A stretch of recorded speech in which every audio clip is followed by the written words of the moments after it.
আসসালামু আলাইকুম। আজ ৩১ মে ২০২৫। আগুন টিভির প্রধান সংবাদগুলো জানিয়ে দেব। সাথে আছি আমি সপ্তর্ষি। সংবাদসমূহ: ১.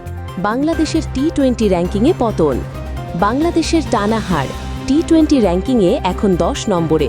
ইতিহাসের সবচেয়ে খারাপ অবস্থানে টাইগাররা। ২.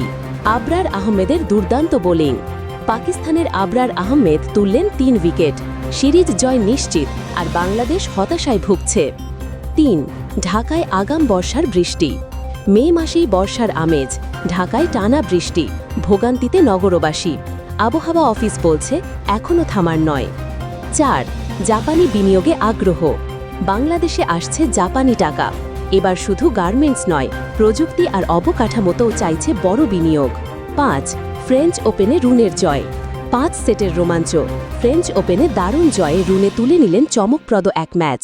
স্বাগতিক তারকা হতাশ। ৬. গাজায় ১২,০০০ ফিলিস্তিনি আটক। ইসরায়েলের অভিযানে গাজা থেকে আটক হয়েছে ১২,০০০-এর বেশি ফিলিস্তিনি। যুদ্ধবিরতির কোনো ইঙ্গিত নেই। ৭. ট্রাম্পের হুমকি দ্বিগুণ ট্যারিফ। ট্রাম্প বলছেন আবার ক্ষমতায় এলে বিদেশি স্টিল পণ্যে বসবে দ্বিগুণ ট্যাক্স। যুক্তরাষ্ট্রে গরম হচ্ছে বাণিজ্য নীতি। ৮. আসাম থেকে বাংলাদেশিদের ফেরত। ভারতের আসামে বাংলাদেশিদের গোপনে ফেরত পাঠানোর অভিযোগ। সুপ্রিম কোর্টে উঠেছে বিষয়টি, উত্তেজনা বাড়ছে। ৯. আইপিএল থেকে গুজরাটের বিদায়। ২০ রানে হেরে বিদায় নিল গুজরাট টাইটান্স।